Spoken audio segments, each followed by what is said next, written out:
Okay, so our first ever podcast. I have a wonderful guest here.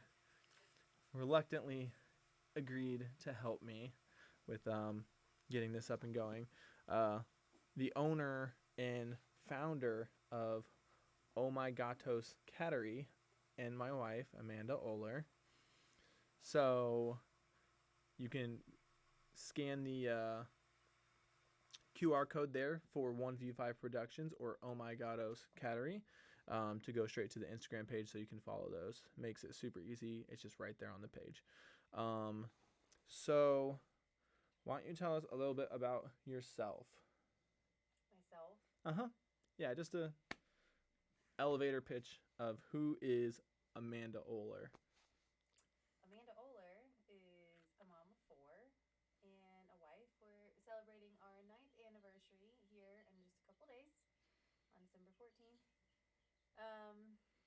And I work as an actuarial assistant. So hopefully getting my enrolled actuary next year when I'll be a full-blown actuary, but at this point more of a student. So that's So pretty much what I do. I obviously know what an actuary is, but a lot of people don't. A lot of people don't. Maybe 1 out of 15 to 20 people that say, yeah, my wife say actuary or a actuarial student or defined benefits plan administrator, do they actually know what that is? So like why maybe you should say just a little bit like without confusing everyone what that is. Well, I specifically work with defined benefit plans. So if your company offers a defined benefit plan, which I would be very surprised if it did at this point, um, most of you have a 401k. You know what a 401k is? A defined benefit would be a benefit offered completely by your company, and you wouldn't have to pay into it, which is pretty awesome. So I help manage those plans. And basically, we calculate the risk and liability associated with those for those who still have those plans and how much it costs to keep them going. So you calculate risk and you tell companies how much they have to pay so that their employees can retire with a certain amount of money. Right. So to simplify the simplified process. Continue to simplify. To simplify it even more is math all day. I do math and math and math and math. So, yeah. I come from a carpenter's background, so I come home and I'm able to explain my job very simply so then she can understand what the struggles that I'm going through are. Like, yeah, I got to build this and the framing was out of square. And it's like, oh, yeah, I understand those words. She's like, oh, well, this and that and this and that. And I have no idea what she's talking about. And I'm like, yeah, that sounds terrible. No, it was really good. Oh, yeah, that's what I meant. So way above my head, above my pay grade. So, but a very important job that kind of nobody really knows about. So You'd be surprised. that none of us common folk know about, unless you're in like HR, lawyer stuff, or CEO stuff. Like you just don't really know about it. But that kind of does lead us into some of what I wanted to talk about was being a woman, a mother, and a career woman. How you handle those things, maybe some advice. You've been at your current job for what, 7 years now? So, but you've been in the corporate industry pretty much since you got out of college. So, which is what, 12 years, 16 years, 13 years, right? So, not new to the field of male dominated industries and different things of, should a wife be a stay-at-home mom? Shouldn't she be? Just like, all the different aspects, ins and outs, and maybe some advice that you could give on how to balance those things. So what kind of led you into your industry to begin with? Like, that's a weird thing. Like, I want to grow up to be a doctor, not a actuarial student, I did not grow up to want to be an actuary. Nope, I became an actuary because of my mom. So I actually started out going towards being an OBGYN, which is a female doctor, and very quickly realized I did not want to go to medical school. So I switched to engineering, and I went to chemical engineering school at speed school for 2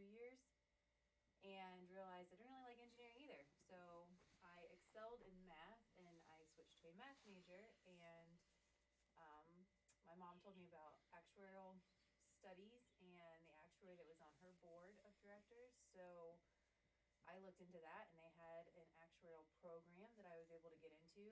So I didn't graduate with an actuarial degree. I have a degree in math and a minor in economics.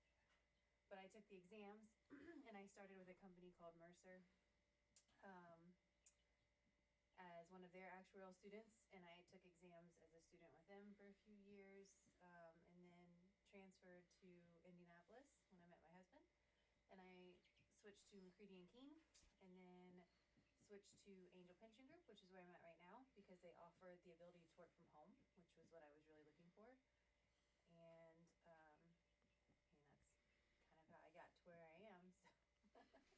So the inspiration behind choosing an actuarial career was, sum it up in just one sentence, what would you say? I don't know that there's much inspiration behind it. I wasn't inspired at all. It wasn't really inspiring. It was just more of a, it's something I can do, and it's something that I'm good at. So it works, and I enjoy it. So I mean, that's. So not to put words in your mouth, but you looked at your skill set. What can you do? What are you good at? And then you picked a job according from there, and not necessarily what do I want to do, but what am I good at? And I do know that no matter what job you go into, that if you were good at that job, you enjoy it a lot more than being bad at it, no matter what it is. So I can only assume at least a little bit that helps some. So, and I mean, it sounds like you went into a degree with math and economics, that even if actuarialism wasn't a great course for you, that you probably could have had a great fallback on a bunch of other jobs if you needed to. Probably not a fallback, but if I wasn't doing actuarial, I probably would have looked into accounting, which is not all that fun, but also something I can do. So, very secure. it's a very secure position, so I could have looked into being a CPA. But I enjoy actuarial sciences. You know, I'm in the pension sector, which is declining, but I also have work in the post-retirement medical, which isn't really going anywhere. It's not as regulated as pension plans, so it's something I can switch to later if pensions really do just stop coming around. Yeah. So being in that field, there's probably a lot of difficult things that you have to do. What would you say, like, one of your biggest failures in your career has been? Yeah, like the hardest thing, like your biggest screw up, or like my biggest failure was I didn't do this, or maybe I did do something. Like, if you could change one thing about your career so far, what would it have been? The biggest failure would easily be not getting my ASA before I had children. Or my EA, for that matter. So, and I probably won't get my ASA. I might, but I just don't have the desire to go down that track anymore. And I feel that an enrolled actuary is transferable and useful. Not that an ASA is not. It's very useful, but I just feel that the enrolled actuary track will be more beneficial for my career. So if I would have done that sooner, that would have been a positive thing. It's more of a failing point at this point, because it's a lot harder to get it once you have a family to take care of.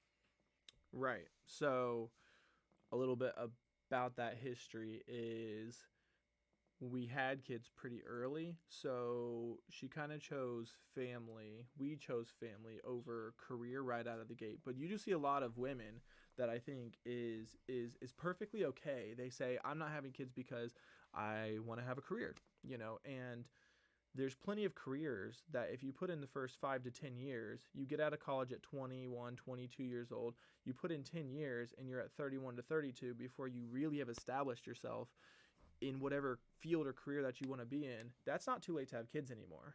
Like there are plenty of people that are starting to have kids in their early 30s.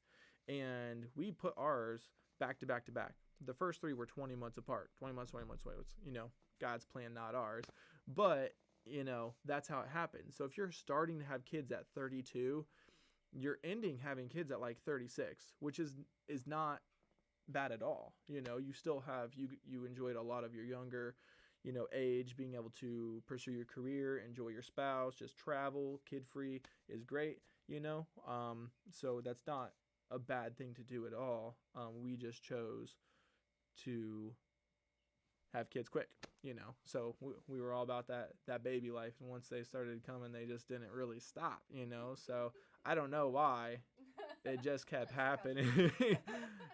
God's plan, I guess. But anyways, so choosing that, and it is a lot of work. Like she says, ASA and EA, like these are just like, you do this. It's a lot of studying. The test costs money. It's a big thing. So it is a big career thing, especially putting off being a mom, because at the time she would have been getting her EA and ASA.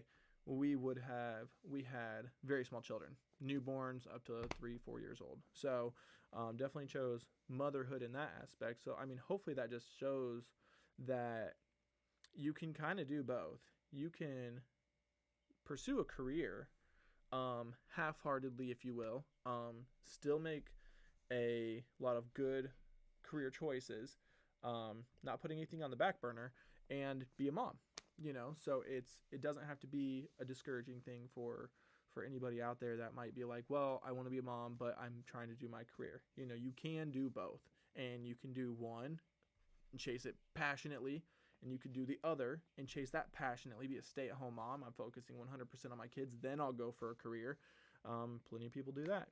So transitioning into the mom part, what would you say, being a working mom, what's the hardest thing about being a working mom?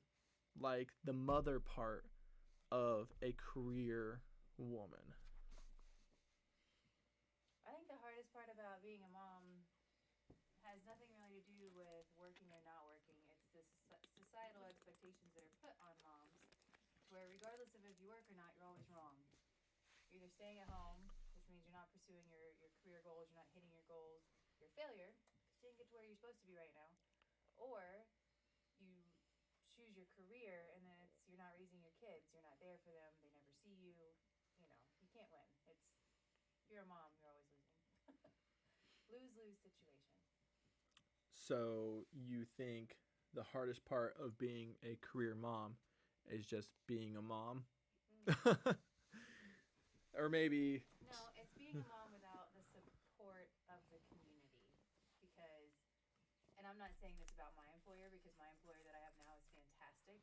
Not all of the employers I've had have been as awesome as Angel is. They don't all understand time off for a newborn. They don't all understand my kid's sick, I need to take care of them, I need to work from home today. It's just, I have been extremely blessed working with Angel, because I work from home for one, so there's a lot of flexibility there to make sure my work's getting done after hours if I need to, if I do have a kid homesick. But it's just a lot. I mean, it's a lot being a mom and working, especially, I guess it doesn't really matter what industry you're in, whether you're white collar, blue collar, in the corporate office, or working down at Bob Evans. It's hard either way. Always hard. Because of how many hats you have to wear. Yeah. Because of the expectations and the responsibilities of society, your spouse, your children, your career, just everything that you have to try to balance and move forward with. So, like they say a lot between men and women, that men are fantastic at putting a single task in front of them, accomplishing that, and then doing the next task, next task, next task. Like that's one of our greatest strengths as men, right? That's what we can do to just keep things moving forward. When there's a billion things that need done and it's overwhelming, men are great because they can keep the ball rolling, right? But when there's only 10 things that need done and they're all accomplishable at the same time and you need them done in a short amount of time, probably not great for a guy. Probably a woman's job, because she can put 10 different things going at the same time and keep them going, right? So that makes it a lot easier when you're trying to balance. Like, I have a hard time remembering my kids' birthdays. Crucify me. I know. I know I'm not the only guy out there. I've seen TikToks. I've seen reels of guys being like, and it is the way it is. Women are better with those things. They remember doctor's appointments, and they remember birthdays and anniversaries and just like every little date and this and that and all these different things that they can remember and do at the same time. And I'm like, well, I built a shelf today and I didn't think about one other thing, but that shelf is built and it's done really nicely, so I took the trash out and I didn't forget. So that's the difference, so guys, one, I think, aren't put as much under as much stress societally as women, just because we're given more grace when we fail, I think, because we're expected so much that they allow us more grace when we fail, as far as like, oh, you guys are just gonna, you'll get it done. You're right, we're allowed more grace. I think women have to try harder, so then because they're kept under a microscope, they're expected to fail, and therefore they're not given any grace when they do fail. They're just shoot off to the side. When a guy fails at a sport, they're like, hey, yeah, you'll get it next time, no big deal. When a woman fails at a sport, they're just like, yeah, we knew you're going to, now get out of the way so someone else can do it better. And I think that's not how I am. I think that's how society is, though. Like, I think they're just not graceful on the women, like they just don't give them enough chances to rebound, to come back, so on the bad side, men don't get a chance to break down every other day. They don't get a chance to, they're viewed as weak if they fall apart, so there's both sides can be extremely toxic. But when it comes to the workplace and trying to do what the other one is doing, I think it's definitely hard for women in the workplace because of the expectation of motherhood. So women in the workplace, I think, are just as capable to do pretty much any job that a guy can do, right? I mean, they're out there. They're out there. Road construction, I see women doing it, and engineers and scientists and doctors. It's like they're all doing it, right? But there's no guys that are like, well, how are you being a dad and having a job at the same time? How can you do that? You must not be a great dad if you're working 60 hours a week. I mean, men are praised for working 60, 70, 80 hours a week. You're providing for your family, congratulations, so they just don't get that kind of pressure, so I think it's really the motherhood of anything that is a crippling aspect once you step into that career driven mindset, so going to college, having a career, everything like that. So moving on from that, if you weren't to do your career, because you said you weren't inspired to do that at all, right? What would you have picked?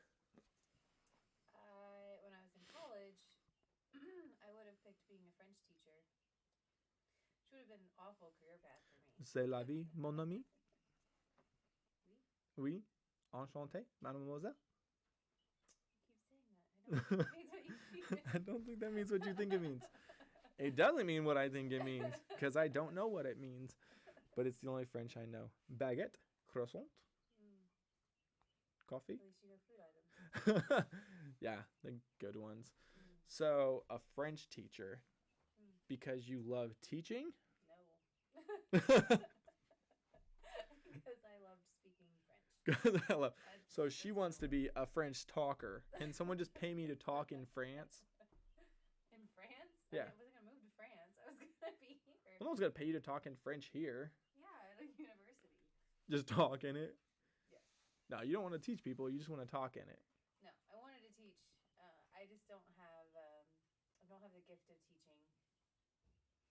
Patience. I think you said that wrong. I have plenty of patience. I don't have the gift of teaching. I think if you were to go into teaching, you would have a lot of patience, but not like patience of waiting. Like you would have hospital patience. Say it right. No, I had to teach my mom calculus when she went back to college, and I don't have a problem teaching somebody something that I know. It's not a problem. I just don't think I would have enjoyed being a teacher, especially like I know all of the struggles that teachers have gone through with wages and whether or not they're paid 9 months or 12 months and having to have. I mean, all of my teachers in high school had jobs working as servers, to make ends meet. So that's just not probably the life I would have wanted. As much as I enjoyed learning the French language, Right. it would not have panned out well. So I ended up in a better spot. Exactly where you're supposed to be, Yep. because you work with a great company now, and it hasn't always been like that. Like, you weren't always super comfortable in your position. You know, I know with this guest a little bit more than my other guest because I live with her and I'm married to her, so I know the history in the past. But kind of rolling into, why you, or the benefits, I guess, of sticking with something. You know, what's the pros and cons in your? I'm not white collar, like I'm blue collar. I've been blue collar my whole life. I've never had a corporate job. And we'll see what the future holds, but yeah, not yet. We'll see what happens, but I've always been blue collar, so I can only say from a third person view about any of this stuff. So what do you think the benefits are? Today's industry, today's generation seem to be more, I don't like this job, I'm going to jump to another job.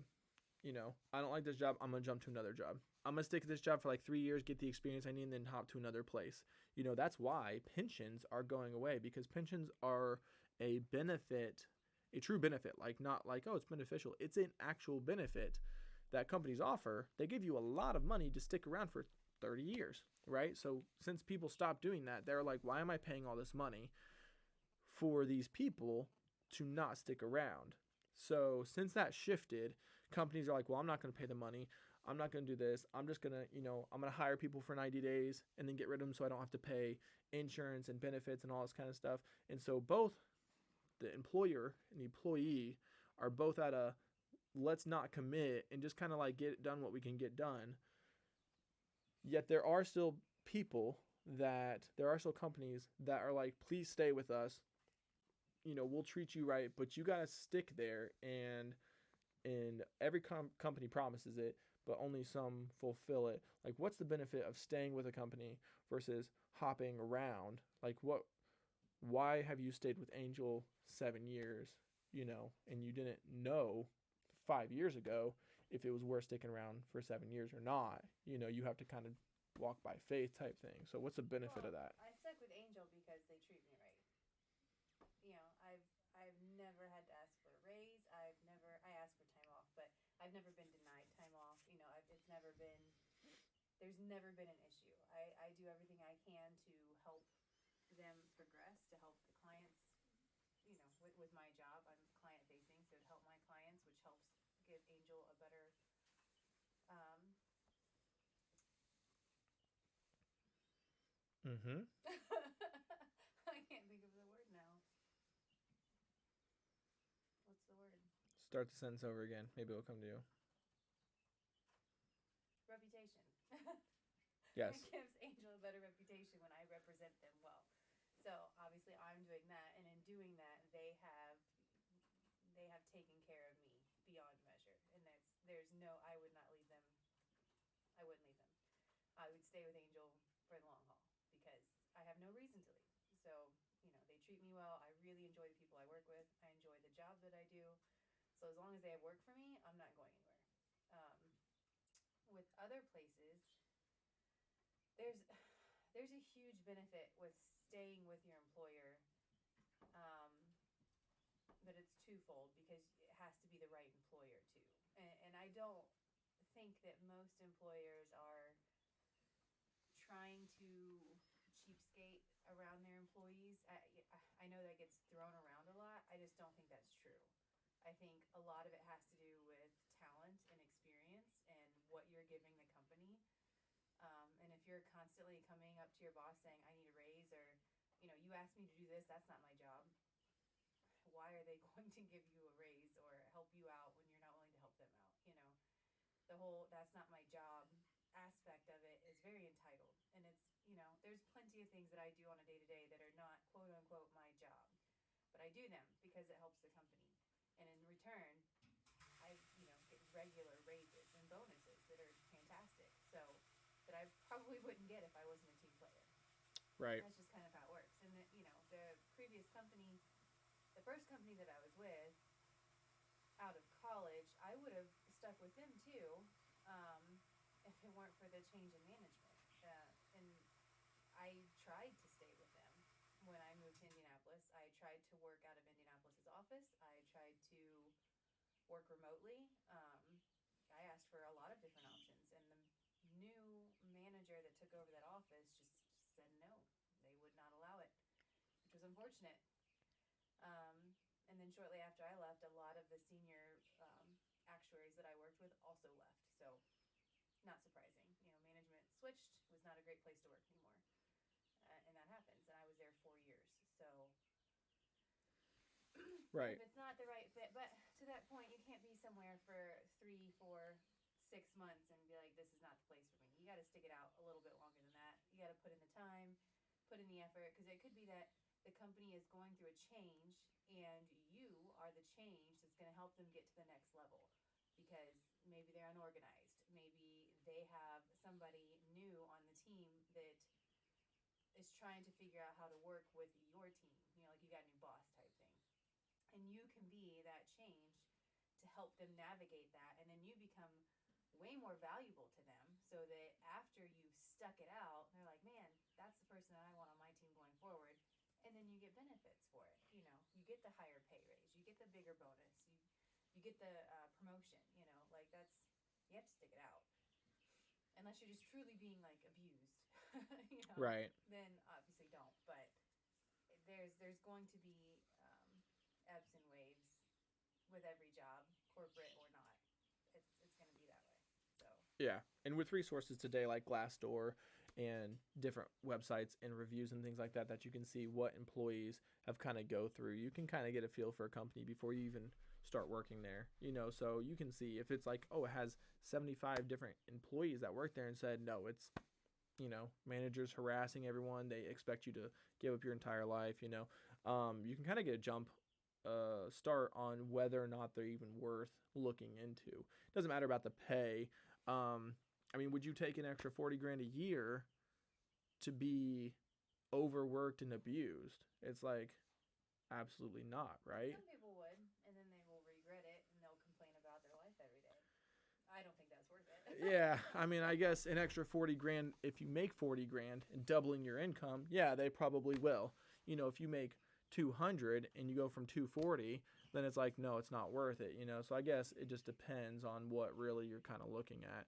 But either way, it's when I was hiring people, because I owned a construction company, and I used to tell them, just give me a year. It takes a while to train people, and you kind of get a feel for everything. Like I said, as you get better at your job, you'll enjoy it more. Maybe you just don't like learning new things. Like, some people like learning new things, and some people like knowing things. And there's a big difference in those two statements, right? I like knowing things. I'm not big on learning things, right? Like, I know that's how you get to know things, and I will do what I need to learn them, and know them. But Amanda likes to learn. Like, she likes the process of learning. She likes to continue to learn.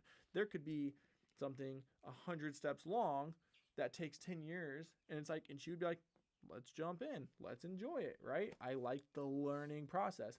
I like to know. So I would kind of tell people, if you take the time, learn the job, once you know how to do it, it'll be easier, it'll be better. And that just takes a little bit of time. So let me ask you this. Do you think that the company is there for the employee? Like, the world needs companies.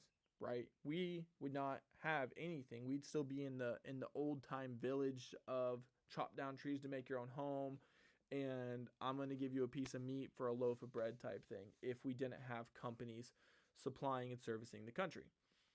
So, do you think that that company is there to give those people jobs, or do you think that the people need to be grateful to have those jobs and have an opportunity to do it, and they need to be there for the company? And I know you're going to say both, Yes. but which one is it? It's Like, both. it, right. It's always both. But it's twofold because if you are there for your company and you're showing up every day and you're giving them, 110%, they will more than likely be there for you. If they're not, indication it's time to move on or to be the light that helps change that scenario. Um, I know that's not for everyone, but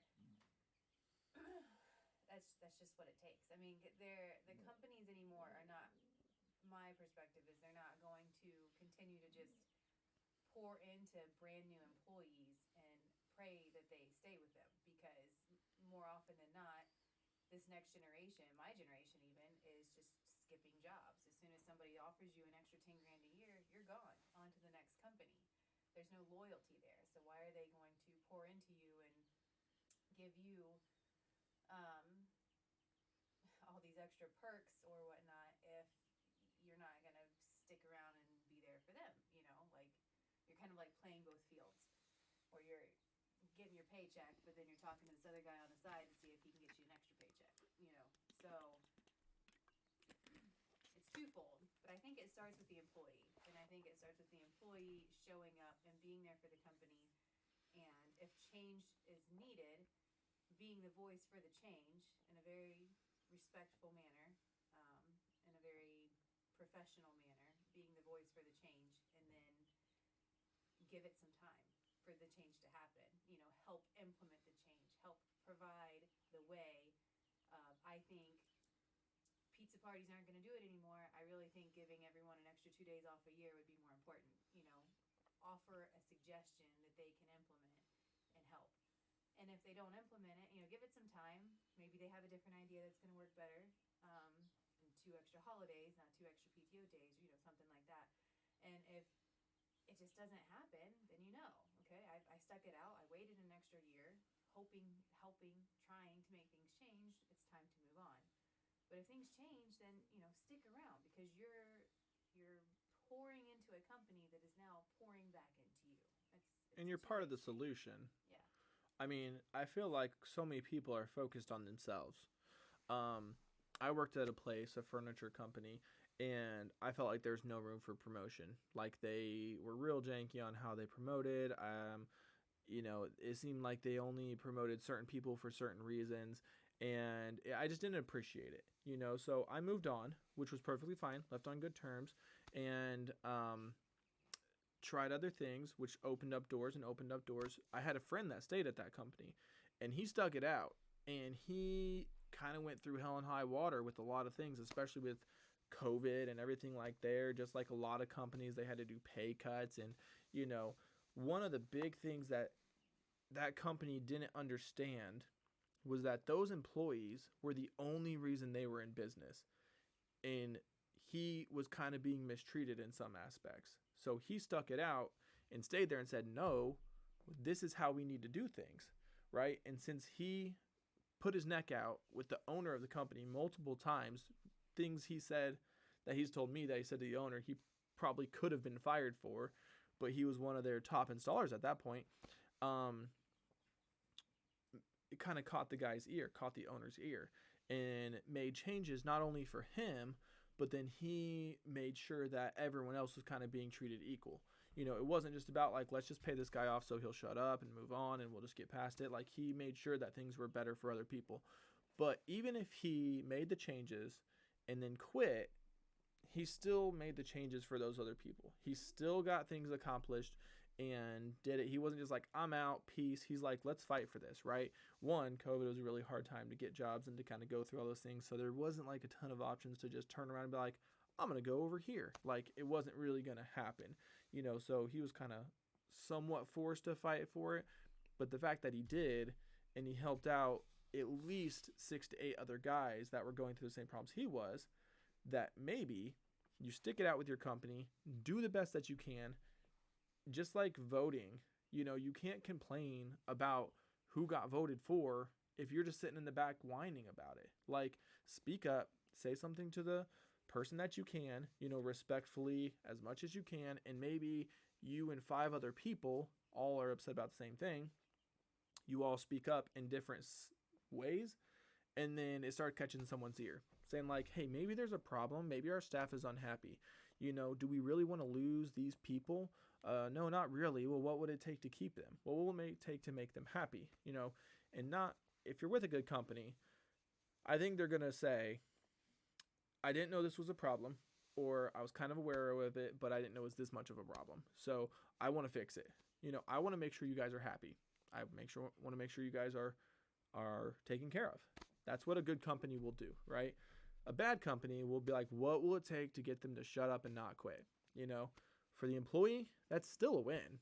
I mean, you're fixing something. There are plenty of massive companies out there that are probably pretty sucky to work for.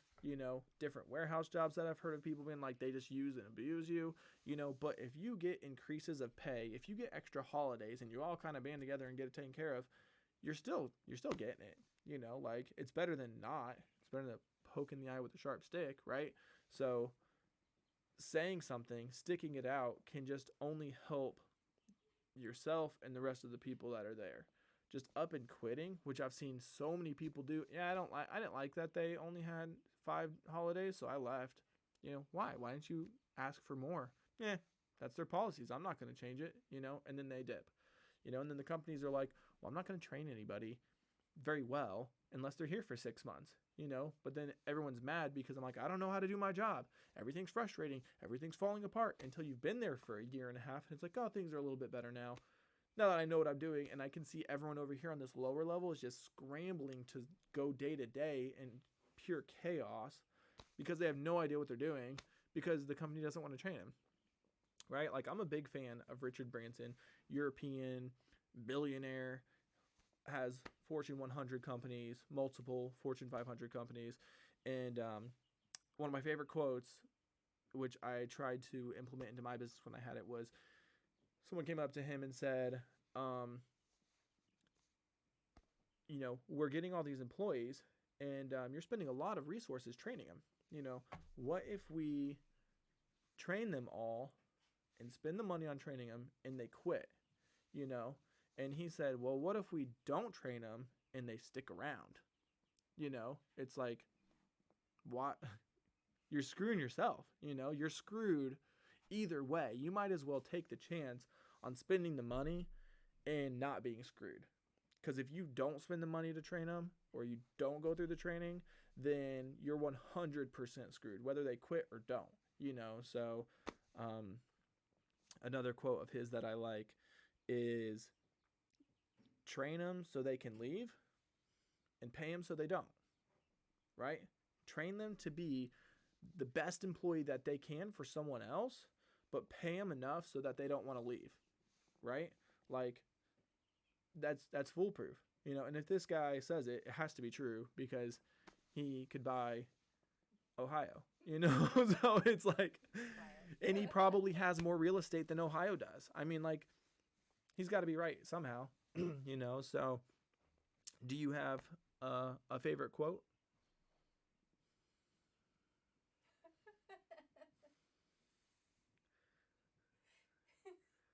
I swear, if you say an Elvis quote, you miss all the shots you don't take. Michael Scott. Oh my gosh. Favorite quote. Yes. It's true, though. It's true. It's true. Because you miss all of the shots that you don't take. What's one shot you didn't take that you wish you would have? I don't know that I have one. I typically go for what I want. So. I mean, she got the guy, so. I mean, there are probably shots that I took that I wish I hadn't. More so than shots. I mean, she got the guy, so. That's it. Yep. Sometimes you think you want something and then you get it, you know. You're like, oh man, this guy. That's not what I bargained It's for. not what I bargained. Sometimes you win and sometimes you lose. Sometimes you don't know you're losing until it's too late. Yep. So if there was kind of transitioning out of the career mindset, right? What would be just maybe two things, two nuggets, right? Like two gold nuggets that are just like bam, bam, to young moms or planning to be moms that either already have a career or going into career, maybe college age, something like that, that they're getting ready to join your boat, right? Mm-hmm. They're starting your journey. Mm-hmm. What would maybe be two things that you would tell them to try to encourage them and not scare them? It sucks. Two things that you would tell them to give them some hope, wisdom, encouragement. Well, it can be done. Obviously, a lot of us are doing it, so it can be done. And if you are going into something similar to me, where you have a lot of exams that you have to take after college just to maintain your status, um, your designation, then my suggestion is to find a support group. Whether it's your husband, your parents, your sorority sisters, whatever it may be, um, find a support group, because if you have kids or when you decide to have kids, you're going to need them so that you have the time that you can focus on your career, your studies, whatever it is that you need to do to move to your next step. Without that, it's dang near impossible. You have to have someone to support you. Anyway, pick one. Yeah. That's all you need. One person. I see a lot of women, just kind of piggybacking off that thought. I see a lot of women that are could go into corporate careers, but they decide that they want to try to have a little bit more control over their time, so they start a business, right? Which is the absolute worst way to control your time, because it just controls you. But it's a nice thought. Start a business. I can stay at home. I can control my own time. I can take the time off that I want. Well, guess what? You don't ever get to take off time. You're working all of the time. I know from personal experience. But for the women that do, that they want to do any kind of educational thing, they want to take a pottery class because they're into sculpting or whatever, or they want to do knitting, or are you wearing your earrings? No, You already took them out. You made your own shirt. So that's pretty cool. But there's a lot of women that make their own clothes. They make earrings. They sell things. They do things like that. Photography, all those kinds of things. You're gonna have odd hours. You're gonna have rough hours. You're gonna have all sorts of obstacles to overcome that I promise, you will not think about. So having that support group makes it possible, because I'm sure there are women out there and guys out there, single parents, or just parents that have a spouse that just doesn't care or support them, and they do it on their own. They take care of kids. They figure out a way. They make enough money to hire a babysitter while they do what they need to, and they figure it out. But it's rough, and it makes it miserable. Makes you want to quit a lot. So if you can get a support group, I 100% agree that would make life very much easier. When I started my business, just starting out as handyman stuff, I didn't say no to jobs because I needed to pay bills. So I said yes to everything. So having a night job come in that I needed to go work on a Taco Bell at 2 o'clock in the morning because that's the only time they're closed, having Amanda there to support me, to say like, yeah, absolutely, go get it done, leave some business cards, talk to some people, and it makes it possible. I couldn't have done that without her, right? And she would have a heck of a time doing her studying and things like that if I wasn't watching the kids, so, or a mother-in-law or a mom or somebody, babysitter, but babysitting is very expensive. So unless, yeah, unless you're willing to pay $30 an hour, it's just, yeah, no, unless my sister's coming up to babysit or my grandma, nope, Yeah. years. Or Especially with 4 kids. that guy down the street No. that likes he has a little puppy, is always lost. I mean, he's like, he can never find this dog. He's always asking people to help him. Calling CPS. The ice cream truck guy. Yeah, that guy. There's no random people in our area that are having help with puppies.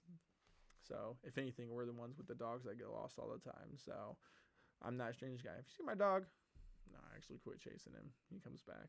So, but anyways, that kind of wraps everything up. Did you have any other tidbits that you thought were necessary to get out? Anything you wanted to give some more hope or thoughts? There's always hope. Yeah, I did have a thought when we were talking about careers in general and whether or not it's the employee's job to pour into a company or the company to pour into the employee. And we were talking about whether or not, you take 40 grand a year, but you'd be miserable. Your work really is what you make of it. So you can go anywhere and be miserable, and you can go anywhere and be happy. It's not necessarily the work that you're doing, it really is just your mindset. So you have to be grateful every day for what you're doing, and